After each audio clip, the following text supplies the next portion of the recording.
And as the goal sa mga na kailangan na pag-update sa Surigao, he was very happy to see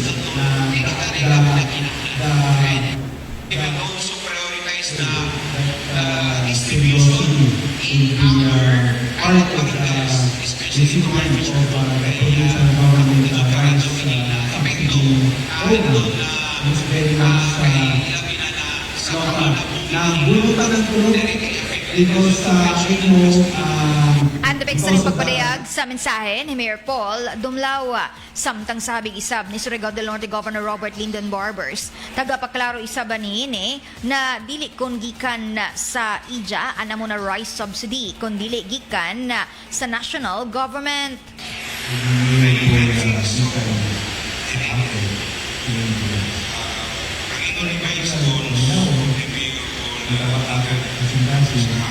Pero ngayon so hindi ko dito na pag-uwi kami na first of all, I think it's our to study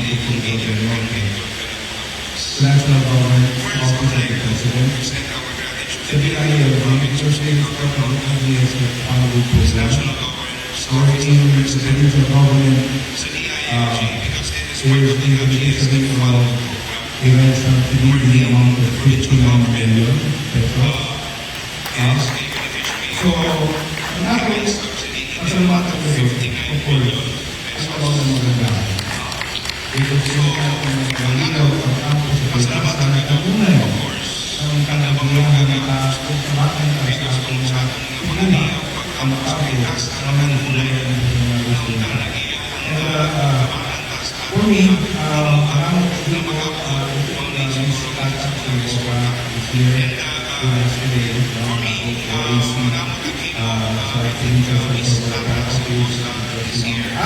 Nag-study na ba yung magkakawang mabilis? Okay, social work kasi natin nag-provide sa clinical movement. Ako na yung pag-design ko. Kung nagkakaroon ako ng videos ko, 2 years ago, na ito yung allocation na ako yung the state government to provide for rights of people. Ang mabilis ko isa, in the entire province, ang doon ay unong hospital sa SDU na wala sa isawa ng MNSF Fargo o MNSF GEF.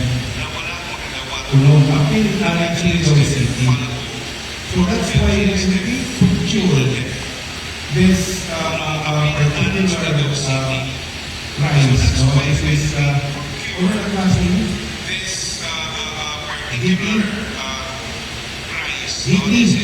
DTK na klase, tagala na klase.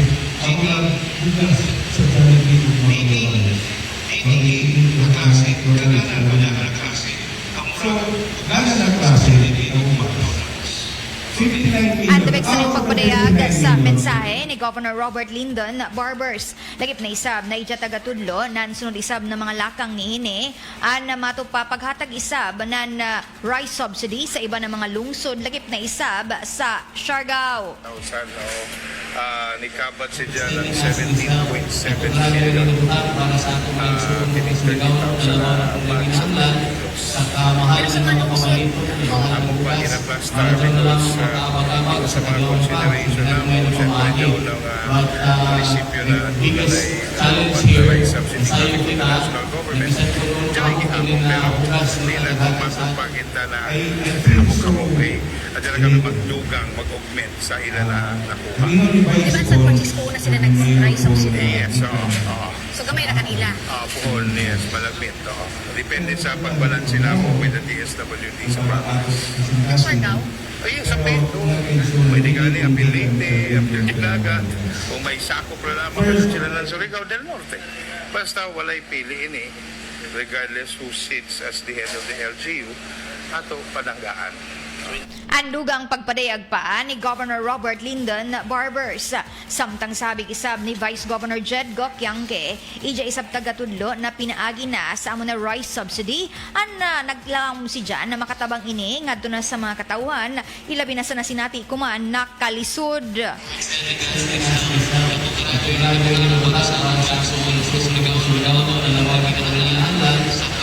mahal ng mga pamahipo, mahal ng sugas, talagang na lang mag-aawag-awag sa dalawang paret, hindi ko mga pamahi.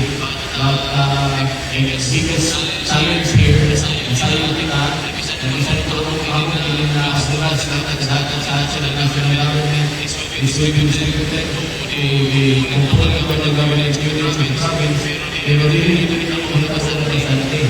So, challenge gradually sa ating LCUs, ma-prioritize at so nasabihin ano lang gano'n sa parada na mga inayos natin sa mga isuon.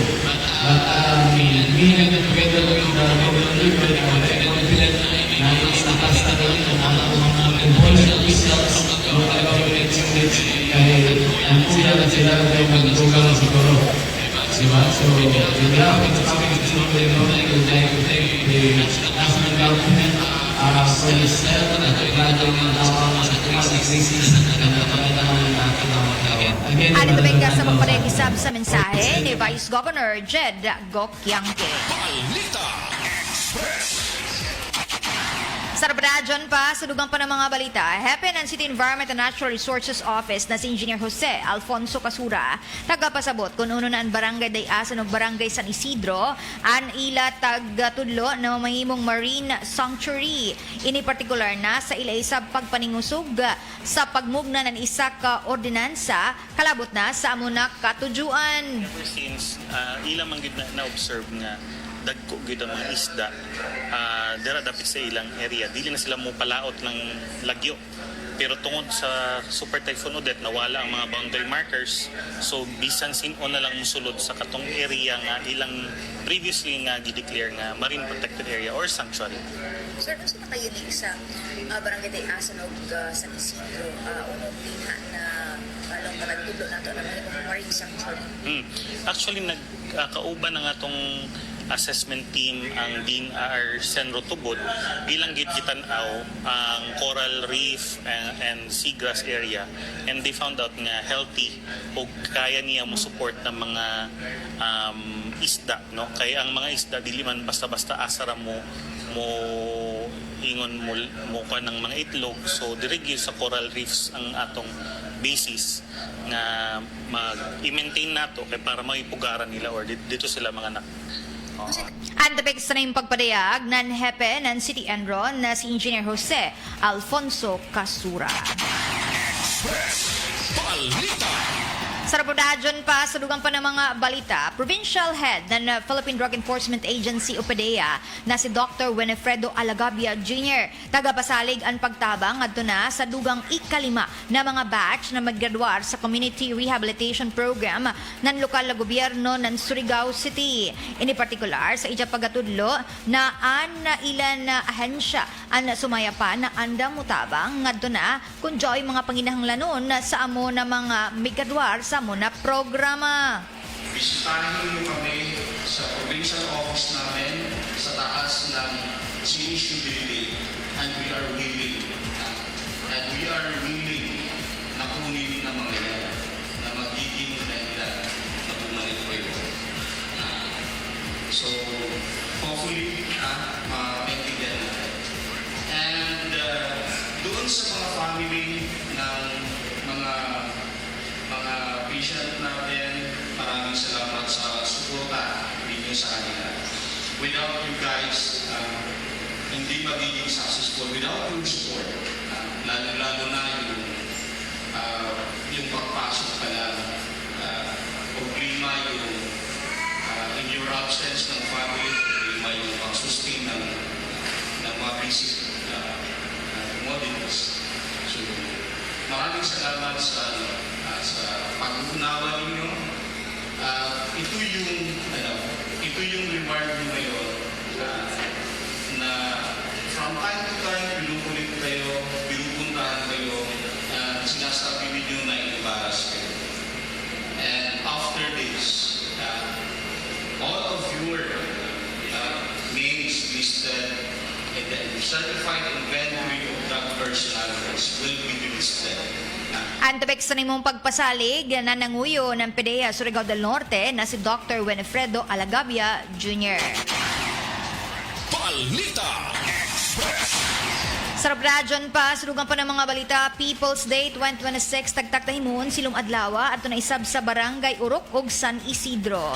Sa nahibawan, na libre na serbisyo gikan na sa mga naglaing-laing departamento sa gobyerno syudad, lagi pa sa nasyonal na ahensya ug pribadong organisasyon na nagtakda dadon sa amo na barangay. An magsilbi na venue para na sa amo na People's Day 2026. Andito sa Matupa, Barangay Urok Multipurpose Gymnasium. Magsugod din alas 8 sa buntag hangtod na alauna sa hapon silong adlaw. Balita Express. Samtang sa dugang pa ng mga balita, kadaguan ng Local Youth and Development Office ang nagpadayag na hangtod ra kuman adlaw ang last day o katapusang adlaw para na sa pagpandawat nila ng buot na mahimong scholar na naggobyerno sa syudad. Sa nibawaan na kuman adlaw na ang last day sa pagsumiter na napipila ka mga interes para na mahimong scholar na naggobyerno sa syudad. Sa umaabot isab na Mayo 23 adlawng Sabado, ang sumaya pa tagtakdahimuon ang eksaminasyon na para na sa mga mo qualify na mga kabatan-unan na mahimong scholar na naggobyerno sa syudad. Tagatudlo na sa milabay na mga adlaw, andyaon pa isagato sa mga bakante na slots para na sa mga buot na mahimong scholar sa gobyerno sa syudad. Balita Express. Sa Badadyon pa, sa dugang pa ng mga balita sa kauluhan, sa Badadyon na taghimo na reshuffling sa mga committee chairmanships ng Senado. Tagatudlo na bago na sa baguman ang chairman sa Committee on Finance ug tagtudlo na si Senador Mark Villar na puli ngadto na kan Senador Sherwin Gatchalian. Sa nahibawan na si Villar ang mipuli ngadto na sa komitiba samtang tag-atubang isab nini ang mga alegasyon sa kanhi mga DPWH Undersecretary na si Roberto Bernardo na matupa midawat ng kickback gikan na sa mga anomalya ng mga proyekto sa flood control adton si Japan na panahon ang nag-ingkod sa amo na hensya hangtod sa bakuman. Anway paisab pamahayag si Senador Villar, may kalabutan sa ija pagkatudlo isip na bagong finance chair na Senado. Si Senador Gatchalian na kanhi amoy naghupot sa amo na chairmanship ang nagkatuisab na ang napubliko ang mahatagan na nadugang kasinatian ni Senador Villar sa ija una ng mga taghupta ng mga posisyon sa gobyerno o negosyo na kundiin ilayom na sa ija na paggadumaya an mas mapalambo pa niya og matagan na naigo na pagtagad an napipila ka mga i-refer na mga proyekto isip na chairman ng Committee on Finance ng Senado. Balita. Happy birthday, Tod! Sa nagsaulog sa Bakuman, nanay dyan na adlawng natawhan si Ronald Aton.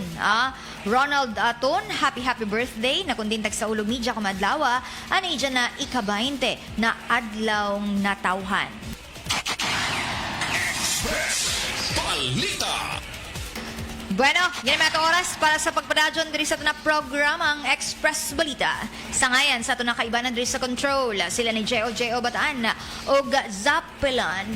Lagi pa sa ilan ni June Arpiliada o mga kaibanan. Inisab ani dyan na Radyo Man Idol, Jojo Ferrol, mulang sa tanan, madyaw na pagpaniud to. Balita. Oras daga ala 1:07. Alang sa tanang miyembro konsumante, tag-iya sa Surneco sa Distrito 3 a 4 sa Distrito